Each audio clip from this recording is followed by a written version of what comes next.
everybody, welcome back to the Grognards Computer Corner, and we are taking a look today at Playdeks Software's release of GMT's classic Twilight Struggle Cold War 1945 to 1989.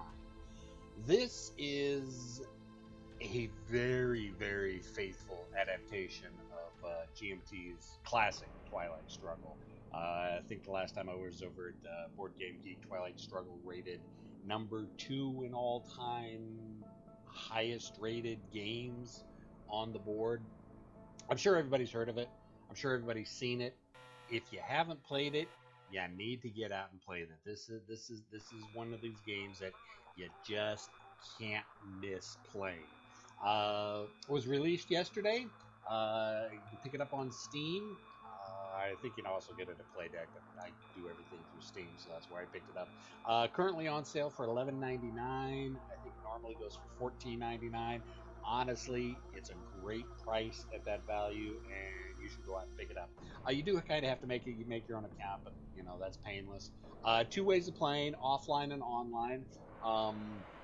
The really cool thing about online play is that it is going to be supporting cross-platform use. So if you're on an iOS system, or you're on a Mac system, or whatever platform, it doesn't matter. It's cross-platform. So if your buddy's got an iPad and you've got an Android, the two of you have the game, you can play it together. I think that's fantastic. I think more companies need to do that. I really hope we're going to start seeing more cross-platform in gaming. I wanted to say real quick, you might have noticed I have a new headset on. I was getting really tired of the tinny, echoey sound that was coming through using the other headset. So I grabbed one of my roommates' headsets that, they've got this, $80, $100, gaming headset that they don't use for, gaming. I mean, it's sound reduction, and it's supposed to have really good microphone on it. So we're going to see how this works. Of course, if I was a professional, I'd have probably tested this thing out beforehand. We're not going to really know what it sounds like until we get to post-production. Yeah, like I said, I'm not a clever man. So anyways, back to Twilight Struggle. Now, the nice thing about Twilight Struggle, just the settings, you've got, all your different resolutions, window mode, all that other good stuff. I had to really jack the volume down, because even at this level, which is like 1%, I think it's like blowing out the, I hope you can hear me, and I hope I don't have to go back and record all this. So I've got all the effects turned down, but they've got the card galleries where you can go in for the different early, mid, late, USA, neutral, USR. You can kind of look at all the cards. It gives you the, what the actual card is, and then associated with each card is the history of what is behind that card. And they do that for all the cards. That's a really cool option.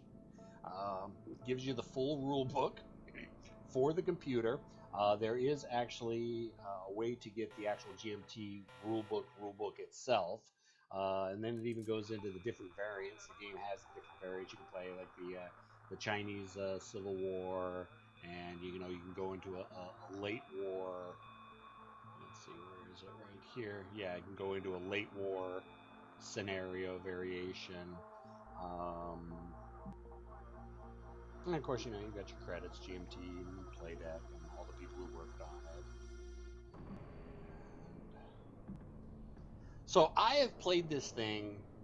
I got it yesterday, 3 o'clock in the afternoon, and in less than 24 hours, I've played 4 games of it already, and it's kicked my ass every time. 2 of the games I lost through my own stupidity. One of them was holding onto a scorecard and thought I still had another action round before the scorecard phase came up. Like, nope, round's over. You didn't play the scorecard, you lose. Another time is I accidentally tripped off the DEFCON 1 and, ended up getting the whole world nuked. And then just 2 other times I just got outplayed. And I'm playing as the U.S., which is admittedly a little bit more difficult. I think the best I've done so far is make it up to turn 7. I think the quickest I've gotten knocked out is like turn 3. So what we're going to do is we're going to play a little bit of Twilight Struggle. So we're going to go offline, And we're going. It's got a tutorial that kind of walks you through the basics of the first turn. Then it's got your stats. Yeah, completed 4 games. U.S. wins 0. U.S. losses 4. Yeah. All right. Now, like I said, so we're gonna go to create game. We're gonna be our standard game. Now it does include the optional cards. So if you want to play with the optional cards or not, and then of course you can go give the influence handicap. How the AI plays. One way or the other. If it gets to the point where you're starting to beat up on the computer a lot, give it a huge handicap. So we're going to be playing player 1, and we're going to let the Soviets play player 2. And let's go ahead and start. And I'm just kind of going to, first bug I have to point out. At 1920 resolution, the map will jitter like this. You are not seeing anything. It's a known bug. You just zoom in the map a little bit, just one tick, clears that right up. Known issue, it's being patched. There are a couple minor bugs with the game, and I'll kind of point them out as we go through. Playdek is aware of them, and they're going to be patching. They're going to be figuring it out, and they're going to be fixing it. So, all right, start of the game. Soviets have already placed their influence, and I have to place my influence. I'm not going to go into the exact game mechanics. I'm just going to go through gameplay. So if you don't know how the game is played, you might be a little lost. If you played the game before, then you'll understand what's going on, and probably sit back and laugh at me as I make mistakes. So I have 7 points of influence that I have to distribute in Europe. So let's go ahead. Grab Germany. Let's grab Italy. I want 1 point in Spain to Portugal, because that at least... Well, I don't need that, actually. Let's go ahead and leave 1 point there. And, oh, that's all my points. Okay. I don't have to commit it. I can always undo it. So that is the one thing. I can put influence down, but if I put too much influence down, I have to undo all my moves rather than just being able to pull one influence off. A known issue. They're looking into doing something about that. So, okay, we want France because that leads me off into Algeria.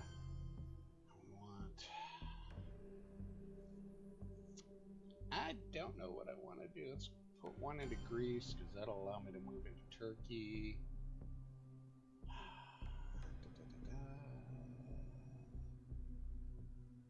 Secure Italy and almost get Germany. Okay, so my 7 influence, commit them. Start off with turn 1, obviously.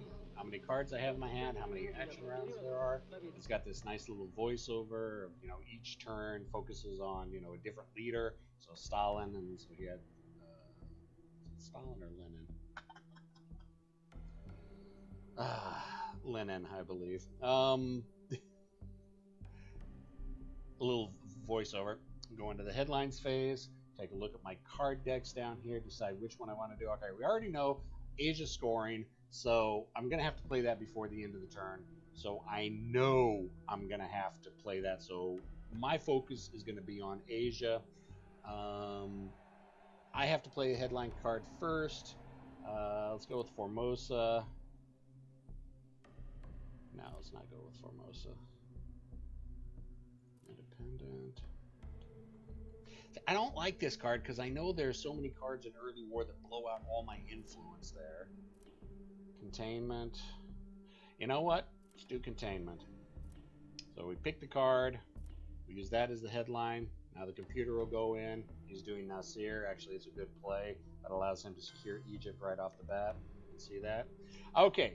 Now, there's a lot of time when you play the game, and I've played the game on the tabletop probably a dozen times, and there's a lot of things that I tend to forget. We know I do this a lot. We've seen me do this a lot.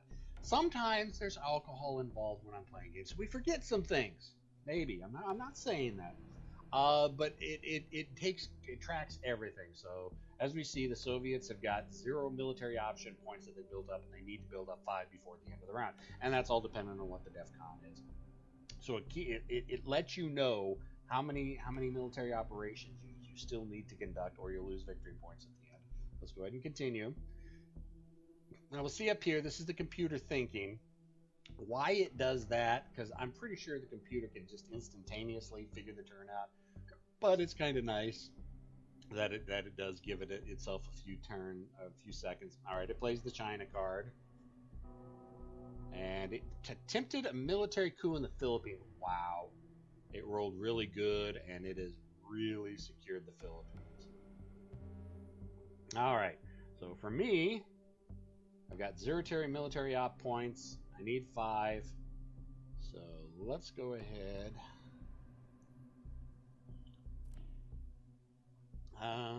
Don't like NORAD, but you know what? Let's go ahead and play NORAD. We can play it for the event. We can play it for the influence, realignment rolls, coup attempt, space race. And I'm at +1 influence because of the containment that I did earlier. So that would give me 4 points of influence. So let's go ahead and place that for influence. And now I get to place my influence. And let's go ahead and put 1 in Taiwan. I don't have... Okay, that card's not in play. Let's go ahead and put 2 into Malaysia.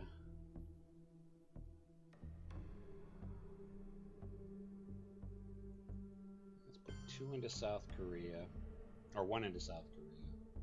So 1, 2, 3, 4. Yeah, that's my 4 points. Commit that. Now, if you'll notice, 5 military op points, since he did that coup with a card, with the China card, which gave him operations of 4, but since he used it in Asia, it's operations 5. So he's got his 5 military operation points. I haven't done any of mine yet. So let's see what the Soviets end up doing this time. Problem is, I think he doesn't know I'm holding the Asia scoring. Hell, he may be holding, Middle East or European scoring. I don't know. But I know I've got to be focusing on Asia because I've got to play that card. Early war, Vietnam revolts. This is why I think, okay, he played those for influence points. And he put 1 in Indonesia and 1 in Lebanon. Okay. And the nice thing is, you can kind of see in each area, they've got this influence bar of who has more control there, and you can just click on it and it tells you points wise. All right, I control 2 non-battleground, he controls 2 non-battleground, he controls 1 battleground, nothing adjacent. So if we were to score this right now, I would get 3 points, he would get 8. And you can kind of tell with an area's influence by this little bar here. So we've got Southeast Asia, Africa, Middle East, Europe. Each one of the provinces has one. So you know what? I'll play that for influence. And should give me 3 points because containment is still in effect. So we'll go 1 for South Korea, 2 for Taiwan. That'll help me if he plays the North Korean war card. I'm going to have to get some coups or some realignments, and I need to get those military operations in running into play, or I'm going to lose victory points at the end. This computer thinks it's turn. Decolonization. Yeah, see, that's one thing I've noticed. The computer starts kind of throwing points early into Africa when he can. It's actually not a bad play. I actually lost the game one time because he scored 18 points in Africa because I just could not make any traction in there. He played 1 point in Thailand. So I'm going to have to do some coups. I'm going to have to do some realignments. Oops. All right. Okay, I don't care about Eastern Europe. There's no real battleground states in Eastern Europe. So if you're playing an enemy's card designated by the red star in there, you can have the computer do the events first, or I can do my event first. Let's go ahead and have the computer do its event first. Go ahead and commit that. Now it's thinking, and it gets to play the event from the card. And yeah, I mean, really, you know, there are no battleground states in Eastern Europe except for, you know, Poland and East Germany. But yeah, Finland, he secured his in Poland. Yeah, not a big surprise. I actually would have thought he would have pushed into Romania a little bit. All right, so now I've got mine. I got to decide with mine. So let's go ahead and do a coup attempt. Now let's go ahead and see what I could do with a coup in the Philippines. DEFCON status remain at 5 because it's not a battleground state, and this is what the different results would be. So if I pull a coup in there, if I roll a 1, his influence will drop to 4, 2 it's a 3, 3 it's a 2, so on and so forth. So, and then a 1 in 6 chance of me getting something out of it. That's kind of beefy. So let's see what doing a coup attempt in Thailand. Much better. I have better odds of getting something out. So we're going to go ahead and do that one. Roll the dice. All right, so we rolled a 4, so I got 3 influence in there. Kicked his influence out, and since it's a battleground state, DEFCON status is degraded to 4, which we see, degraded to 4. We'll go ahead and continue. Continue. Computer will think.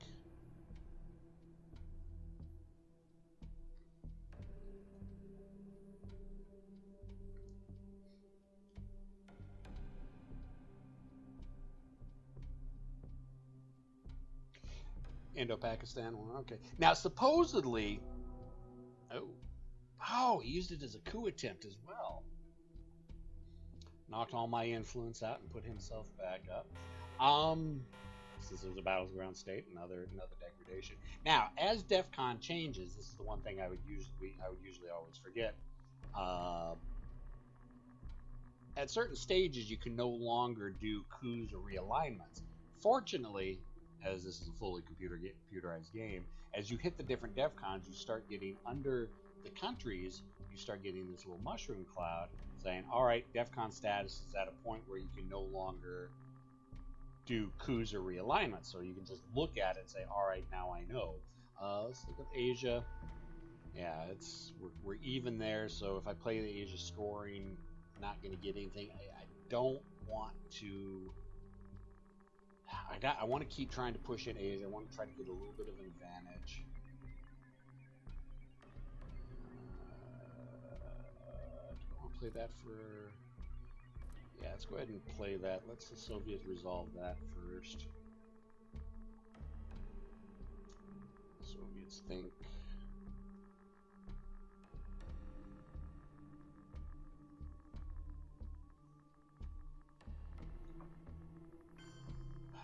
Thailand, yeah, no surprise.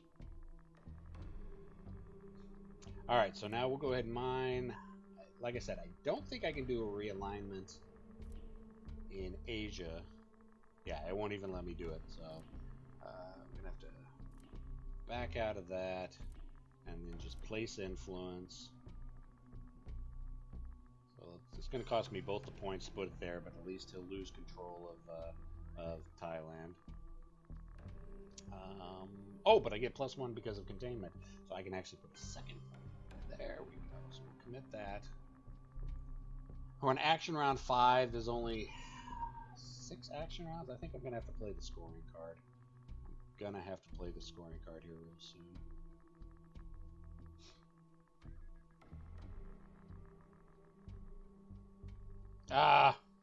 Well played. Yep. Looks like he'll get a couple points out of that. Yeah, you got 1 point out of it. Victory points are right up here. Well, I gotta play Asia scoring. Play that. And I think we break even. I don't think there's any change. Yeah, no change. But I had to play it. I gotta play it. Yeah, final round. Gotta play it before the end of the round. Or you'll, Now, another real cool thing is that if the scoring card has been played during... Wow, all 3 scoring cards in the first round. Yeah. Bastard. And he scored a bunch of points.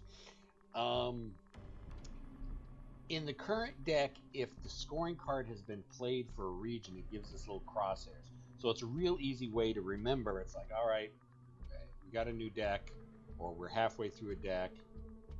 What's been scored during this deck or not? Gives you a nice little quick. Now, normally there should be a little pop-up that shows up when you cursor over these things to tell you exactly what it is. Playdeck knows that it didn't get added in for some reason. It's on the patch notes. It will be patched in, so you'll have that. You can always hold one card, so I can either play Blockade, which is a card that sucks to play, or for most of Resolution, we'll go ahead and do that one. I want shall be created. Yeah, card it. Yeah, we'll just go ahead and play that for influence. Whoops! Ow! I forgot to put in. I'm an idiot. Oh well. So end of turn, it gives you a current military ops level. I played 4 points worth. DEFCON 3, so neither one of us lost any victory points. So headlight. Totalitarian regimes are nurtured by misery and Roosevelt. They spread and grow in the evil that's not soil Roosevelt. of That's poverty and strife. Truman. They reach their full I know my U.S. history. Honestly, I swear to God. For a better life has died. Okay, DEFCON always increases by 1 every turn. Next headline phase. Yeah, we're gonna go ahead and do that one. That'll give me Japan. Now, granted, you know, we've already done the scoring over here. But the Korean War card hasn't been played yet, and that if I had, he canceled my. Oh no, he didn't. But anyways, like I was saying, the Korean War card for every country that I control next to it makes it harder for them to move into there. So I've got both of them, Taiwan and Japan. Plus, this is kind of building off of in the future. NATO military coup in Malaysia. Wow, he's just getting his dice rolls are hot. So let's see, duck and cover. Degrade DEFCON. Yeah, that'll give me a couple, but let's see, 5-year plan. Yeah, let's go ahead and play that one. Let's try to get him. It's Olympic Games, but he got rid of it, so he can't play that again. I was hoping to maybe get something else, something better. You're probably now seeing why I tend to lose this game a lot. The computer's a lot smarter than I am. Warsaw Pact founded. Yeah.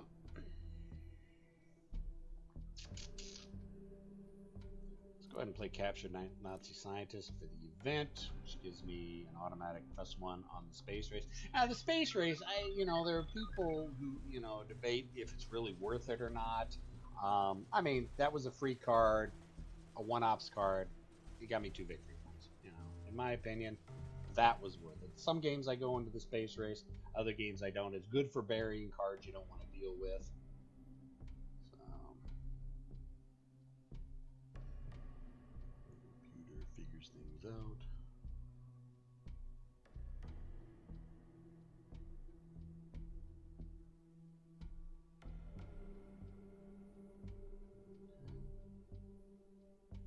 I get that. Although I don't know why de Gaulle takes over France hasn't. Okay, now this is one of the little bugs I was mentioning. I get to place 2. All right. That's true. Oh no! I think it may have frozen on me.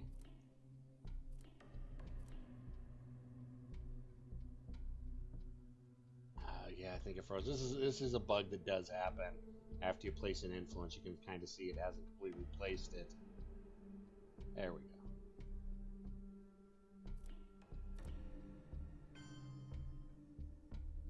I want to put 2 in. Yeah. But yeah, sometimes the game hangs like that when it's placing influence. But sometimes zoom out, zoom back in. That will fix that hang. So we got that.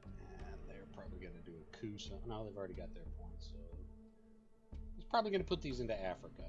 Bet you anything he's going to put these into Africa. Nigeria and Angola. Bet you anything. What'd I say? He'd put them into Nigeria and Angola. Bastard. See, the problem with U.S. moving into Africa is that, or is, unless they got like France or Spain, Portugal, the only place that they can build off of is South Africa. Because usually it's real hard for them to, you know, to get into Libya or Egypt, because you can only build off of, you know, what you're adjacent to. The Soviets have a lot of cards that just let them put, you know, all right, put influence anywhere.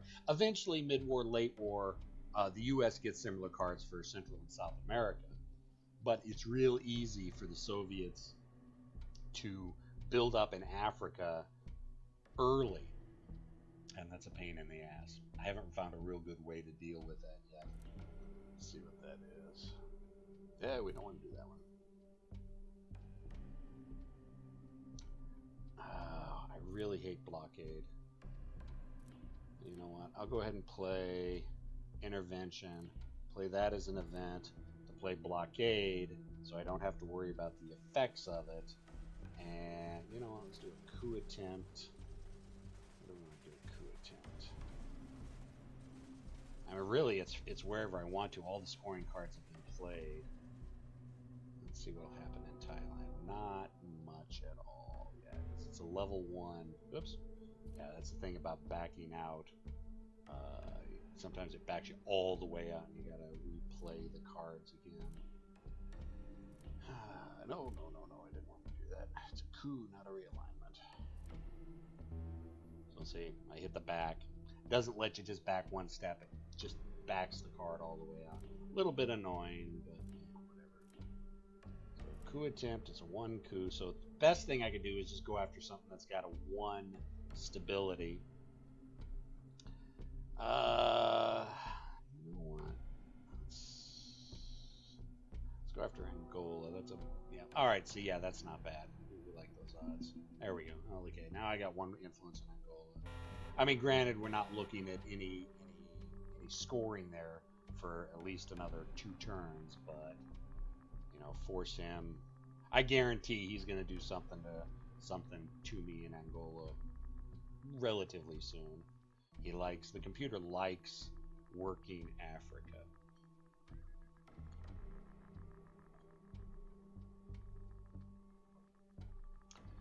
Let's see, hey, created. Okay, Marshall Plan. Oh, both of them are cards for me, so okay, we like that. Now he's got 1 point. Okay, and then the U.S. may conduct operations and play 1 point card. You know what? Let's go ahead and do another coup attempt because I still need to build up some. Let's go ahead and do it in Zaire. All right, we like those odds. All right, like it. Okay, we got Zaire. Zaire's good. Unfortunately, that was also a battleground. So DEFCON 2. No more coups.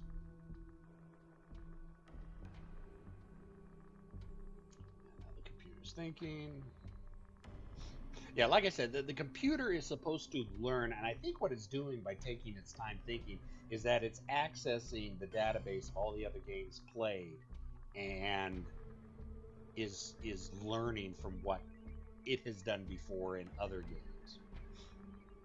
Okay, 2 mil ops points. I've got 2 built up. I need 0 because it's DEFCON 2, and I've got 2 points into that. Let's see. Duck and cover. Oh, do not want to do that one. DEFCON level. That would be bad. Socialist governments. Yeah. You know what? Truman Doctrine. Remove all in an uncontrolled. Really? Finland. We're gonna. You know what? We're gonna bury socialist governments in the space race. Roll success! Yay! So that puts me at level 2, which is may play 2 space race cards per turn now. Again, I like the space race because it lets you get rid of cards, lets you bury cards. If I ever get the Fidel Castro card, I always bury that one. I hate having, you know, the socialist communists sitting right in Cuba. So anything I can do to prevent that, because that's an extra victory point for them if they have a country that's right adjacent to the homeland whenever a scoring occurs. Okay, so I get to remove 3 influence. Let's say 1 influence from 3 countries. Okay, just because we'll go Poland, Germany, and you know what? I've always been a fan of Hungary, so we'll remove the communist influence from Hungary. Commit to that. He's going to realignment. Nope, can't do realignment. Place influence, and I'm gonna guess it's in either Middle East or Africa. It's getting pretty bad when I kind of guess what he's gonna do. Oh, kind of spread out all over the place. Okay, what do we got? Duck and cover, Truman Doctrine. Let's go ahead and play this for influence. I could use it for space race since I just hit tier 2 space race. And we're not playing it for the event. So let's go ahead and play that for influence. That'll give us 3 influence. Where do I want to put the 3 influence? We're not looking at any scoring coming up for a couple turns, so I got to focus on Africa. Got to spread out my influence in Africa. So let's go ahead and do 2 into South Africa. We'll go 1 into Cameroon. Okay. Yeah, we're liking that. We like that. And I bet you anything, final round, he's going to do something in Africa. Oh, he's got the Marshall Plan left. So he's going to have to play that, which I think is a 2. Can't do any realignments. Marshall Plan. Okay. Oh, buried it in space race. Not a bad call. Not a bad call at all. And then my final one, Truman Doctrine. I want to play that for... we'll go ahead and play that for the event. And get rid of it in Finland. Okay, so both of us had our required military operations for DEFCON. So my country's purpose is to help us move out of the dark chamber of Eisenhower horror into the light. To find a way by which the minds of men, the hopes of men, the souls of men everywhere can move forward toward peace. And DEFCON goes up to 1, or up by 1. Okay, now, we got through the entire deck, we're reshuffling. Now all those scoring cards go back in. We haven't hit mid-war yet, so the early war scoring cards could possibly show up again. Well, they just did. Wonderful. Alright, where do I have an advantage? I don't think I have an advantage anywhere. Let's see what Asia. Do Asia, we won't score anything. Europe, he's got a bit of an advantage there. So I don't want to play any of those scoring cards. The rest of these are all garbage. Yeah, okay. Victory points equal to DEFCON -2. Ooh, and then improve DEFCON to 5. Yeah, let's go ahead and play that. That'll give me 1 victory point. Fidel, you bastard. So DEFCON's now 5. I got 1 victory point out of it. And he's got Fidel. Great. Alright. Oh, God, lots of scoring going to happen.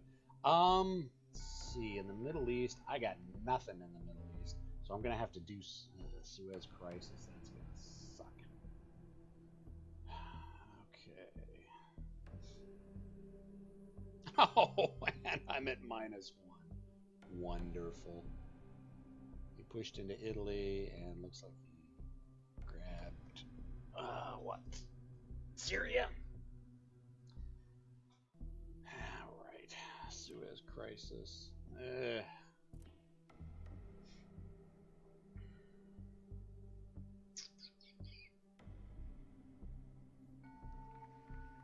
You know, it's going to be flat there, so let's go ahead and get the Asia scoring out of the way.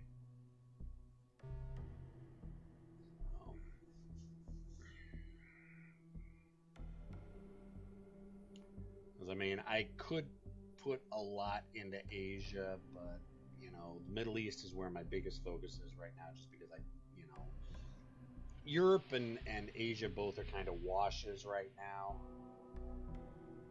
Military here, too cool, Cameron. Yep, he's starting to work on Africa again. Okay. Yeah, Europe's going to be a wash as well. Oh no, he did get a couple of victory points out of it. Crap.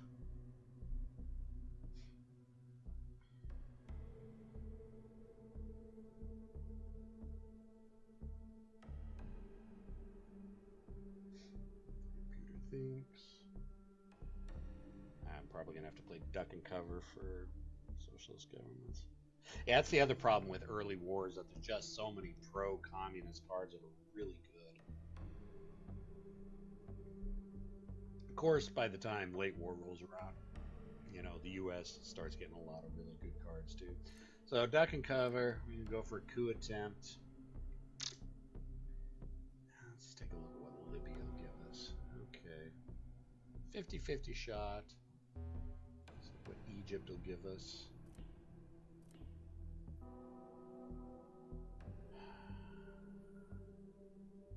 Nasir could be coming up again. Which means, yeah. Alright. It's better for me to go after Libya. Alright, there we go. We like that. Battleground states, so DEFCON's reduced.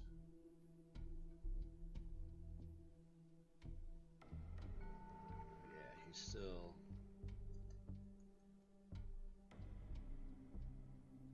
going to get more points than me, so I'm going to have to play to try to get some more victory points. Okay, we got that one again. Alright, so let's go ahead and Germany and Poland. That could have been very helpful a lot earlier. Let's go ahead and pull it out of Austria as well.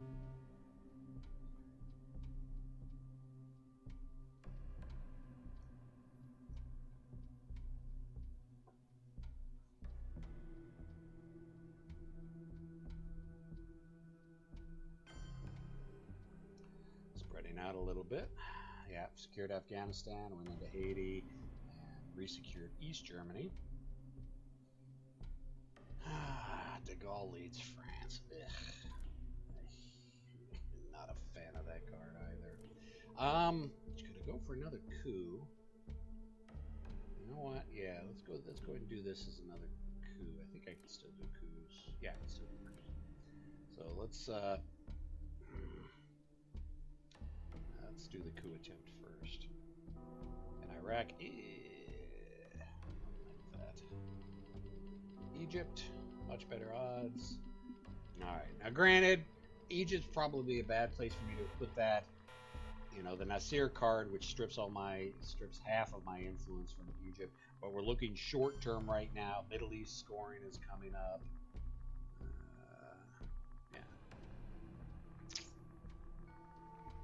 Alright, I think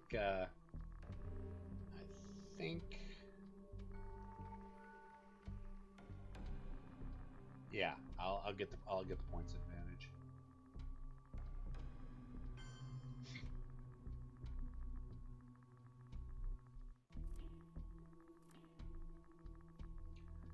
Yeah, well, it's 1 point.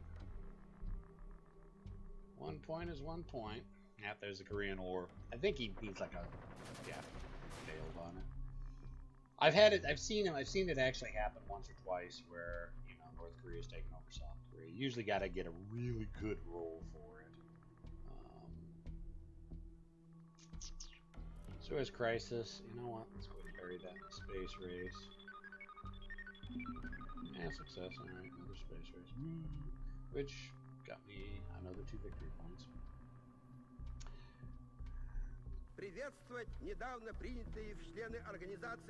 Now we're into mid-war. Now they're adding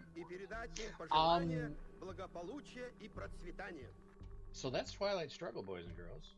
Done the first 3 turns. I could probably play this game through to its end, which, knowing my luck, will probably be in a few more turns. And I may go ahead and continue gameplay, but I hate having really long videos. So we're going to go ahead and cut this video now.